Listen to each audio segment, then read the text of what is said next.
Hello everyone, welcome to profit भाई India. दोस्तों, इस इमेज को ध्यान से देखिए। This is from a movie in 1998 called Dulhe Raja, जिसमें जॉनी लीवर कादर खान के लिए काम कर रहा है। और हमेशा कादर खान उसको पूछता है, तू मेरा मैनेजर है, मुझसे पगार लेता है, तू मेरी तरफ है कि उसकी तरफ है, सीधा सीधा बता। और जॉनी लीवर हमेशा ऐसे गोविंदा की तरफ हाथ करके बोलता है, मैं तो आप ही की तरफ हूँ। एक हाथ उधर होता है, एक हाथ ऊपर होता है। तो वो बोलता है, ये कैसा मेरी तरफ है? कादर खान बोलता है, ये कैसा मेरी तरफ? नहीं, उंगली उसकी तरफ है लेकिन दिल आपकी तरफ है।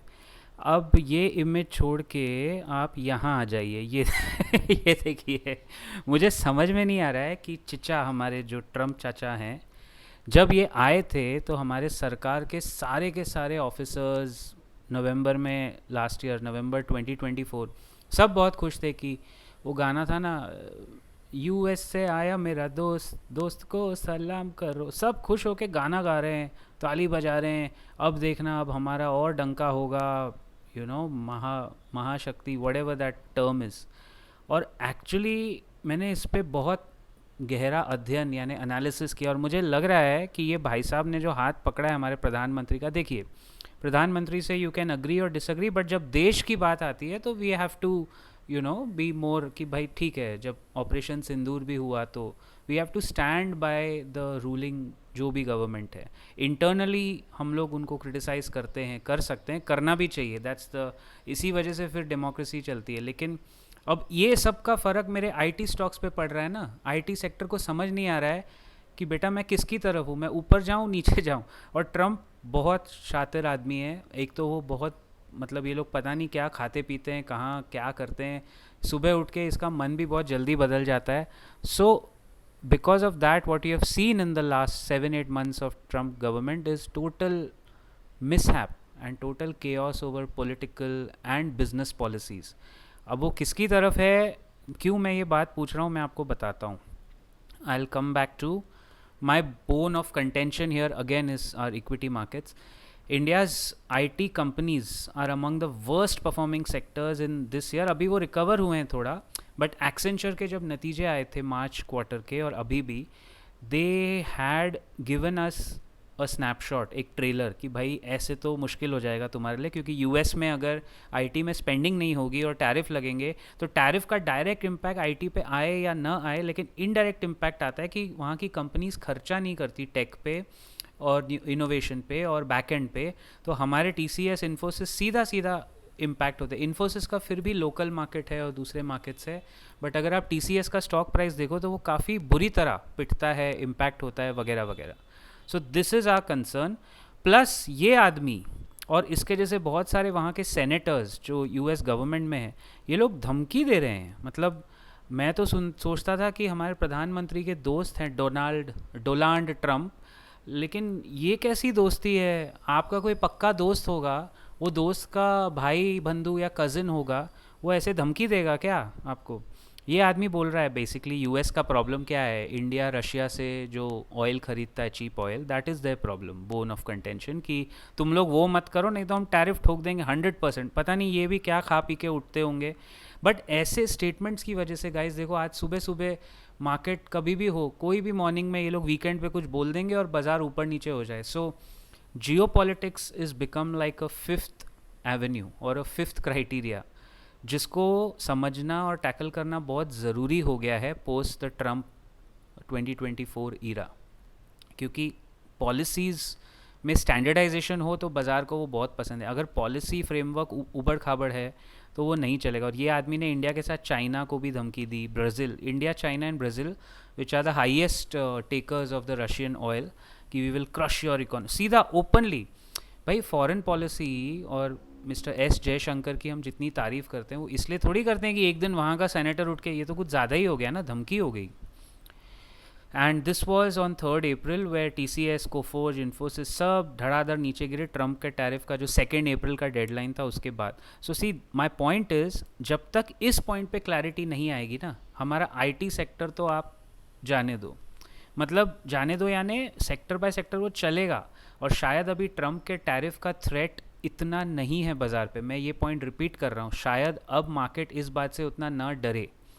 लेकिन वो टैरिफ का ही सबसेट लेके अगर कुछ नया थ्रेट आ जाए कि तुम ऑयल खरीद रहे हो, चलो हम तुमको यहाँ प्रॉब्लम देंगे, और इसी चक्कर में इंडिया और यूएस का bilateral trade agreement, BTA BTA BTA जिसको सब बोल रहे हैं, वो अभी तक हुआ ही नहीं है, मामला अटका हुआ है। भाई दोस्ती यारी में अगर दोस्ती गहरी है तो ट्रेड डील तो अभी कितने 6 महीने हो गए यार, इट्स बीन ऑलमोस्ट 6 मंथ्स, जनवरी से बातें चल रही है, before the tariff imposed when Trump actually took office on 20th of January, तब से बातें चल रही है। So let me tell you कहाँ आके बात अटकती है, इसमें थोड़ा पॉलिटिक्स है। ये ट्रम्प के जो स्टेटमेंट्स आते हैं कि देखो इंडिया पाकिस्तान वॉर हमने रुकवाया, actually officially as per records सबसे पहले सीज फायर का स्टेटमेंट ट्रम्प की तरफ से आया, सबसे पहले। आधे घंटे बाद इंडियन मिनिस्ट्री जो भी कंसर्न थे उन्होंने डाला कि नहीं हमने किया है, ट्रम्प का इसमें कोई लेना देना नहीं। लेकिन उसको आधे घंटे पहले फिर क्यों बताया या किसने बताया, कैसे हुआ कि सबसे पहले ये भाई साहब का क्लेम, मुझे आज भी याद है, I think it was 10th of May, 10th of May था वो जब उसका आ गया कि हमने करा दिया, भाई we have done the ceasefire. And problem is when Trump speaks he always tries to equate both the countries, जबकि ये हकीकत नहीं है। India is way ahead of Pakistan, हम लोग का कंपटीशन चाइना से है, एक टाइम पे जापान से हो सकता है, Japan is also way ahead of India in terms of infrastructure, but let's be fair ना, हमारा इनसे कोई कॉम्पिटिशन ही नहीं है। और इनके स्टेटमेंट आप खुद पढ़ सकते हो इस स्लाइड में, वो लिख रहा है, मतलब this is Trump verbatim, Pakistan has got some excellent people and some really great leaders. और माइंड यू वो बहुत बैलेंस करके चल रही है। अमेरिकन पॉलिटिक्स जो हमें लगता था कि हमारे साथ हैं, वो इनके आर्मी हेड को वहाँ लंच पे बुलाता है ट्रम्प, क्योंकि उसने उसका थोड़ा जी हजूरी कर दिया।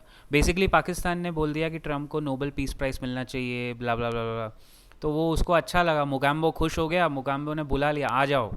भाई ये तो ऐसी कैसी दोस्ती, या तो फिर हमारे प्रधानमंत्री बोल दें कि नहीं तू दोस्त नहीं है बेटा, तू दूर हो जा, तेरी दोस्ती ज़्यादा भारी पड़ रही। वैसे स्पीकिंग ऑफ दैट, एक सेइंग है पिछले 200 साल से, जब से अमेरिका इंडिपेंडेंट हुआ था उसके बाद से, कि अमेरिका की दुश्मनी उतनी नुकसान नहीं देती है जितनी अमेरिका की दोस्ती नुकसान देती है।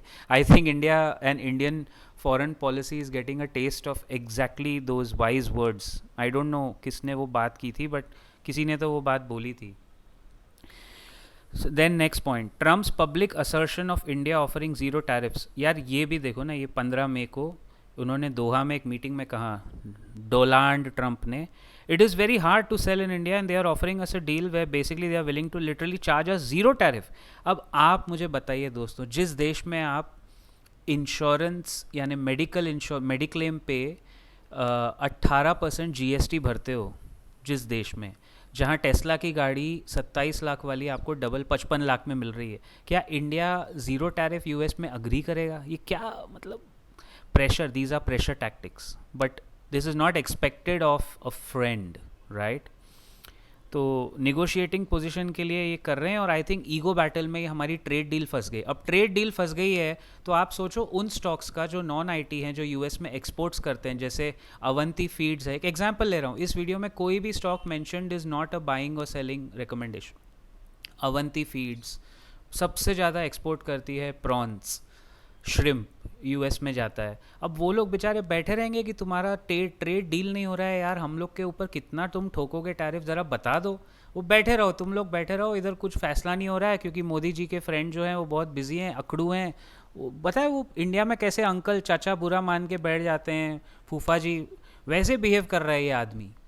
ठीक है, I mean we all had expectations, but फिर हमारे सरकारी बाबू लोग को इतनी खुशी नहीं मनानी चाहिए थी ना जब ये आया था, इतना ज़्यादा ओवरडन करके। आज तो मुझे लग रहा है सारी इंडिया की खबरें तो ये ट्रम्प वहाँ से पहले बोल रहा है, हमने रुकवाया, हमने सीज फायर कराया, हमने इंडिया को प्रेशर डाला, हमने ज़ीरो टैरिफ की बात की। अरे ये तो रुक ही नहीं रहा, इसको कोई रोको भाई, इसका मुंह बंद करो सुबह सुबह उठ के। बट चलो, he can talk about others, but when a US president talks about India's sovereign, हमारे अंदर की बातें, जबकि हम किसी को मीडिएट करने के लिए अलाउ ही नहीं करते हैं, चाहे वो पाकिस्तान हो, चाइना हो, India doesn't allow a third country to mediate and the government is very clear about it. तो अपने गवर्नमेंट के दोस्त को रोको ना यार। ये देखो, यहाँ आके मुझे वाकई में थोड़ा प्रॉब्लम होता है, because Trump's threat to Apple's make in India, मतलब एप्पल ने कब से मेक इन इंडिया चालू किया है, और ये स्टेटमेंट मैं पढ़ता हूँ, and I quote, Donald Trump. I have long ago informed Tim Cook of Apple that I expect their iPhones that will be sold in the US will be manufactured and built in the US, not India or any place else. If that is not the case, a tariff of at least 25% must be paid by Apple to the US. क्या बात है. और इसका context ये है कि क्या हुआ हमारे मेक इन इंडिया का जो वैसे ही फेल हो गया. अब एक ही चीज़ बची है आईफोन. अगर वो भी यहाँ से जाएगा, जो कि मुझे लगता नहीं क्योंकि बना बना के हम बेच रहे हैं, तो क्या कैसे चलेगा काम. I know these are pressure tactics, but आप लोग ये मान के चलो ना, इंडिया और यूएस के जितने बिजनेसेस हैं आपस में डील्स है जिसमें इंडिया एक्चुअली बेनिफिशियरी है, अब तक we have a trade surplus over the US. यानी जितना हम यूएस से एज अ कंट्री इंपोर्ट करते हैं उससे ज़्यादा उनको एक्सपोर्ट कर रहे हैं. यही उनके आंखों में कांटा चुभता है कि तुम लोग यार मतलब करीब करीब 45-50 बिलियन डॉलर्स का सरप्लस है हमारा. तो हम उनसे ऑयल अगर थोड़ा ज़्यादा ले लें, जो हमें लेना ही है इंडिया को कहीं ना कहीं से. यूएस चाहता है कि इंडिया रशिया को छोड़ के तुम हमसे थोड़े महंगे दाम पे ऑयल खरीदो, बस हमारा ईगो सेटिस्फाई करो. बट आप ये नहीं देख रहे हो इस चक्कर में आईटी सेक्टर अटका हुआ है. इंडिया के एक्सपोर्ट्स टू द यूएस वाले स्टॉक्स अटके हुए हैं. अटके मतलब वो पिटे हुए हैं. कुछ रिकवर हो गए, अभी भी मतलब बीच मझधार में है कि कल को कुछ भी टैरिफ नया आ गया या बीटीए में कुछ आया, बीटीए बोल के वो ट्रेड डील साइन नहीं हो रही. सो these are the problems. I think people who are concerned should take a look, and these stocks will always get affected due to this trade deal. So I'll keep you posted on this. Developing story है, तो इस पे आपको posting देते रहेंगे. Thank you so much for your patronage and support to Profit by India, and I'll see you in the next video very soon. Till then, keep profiting.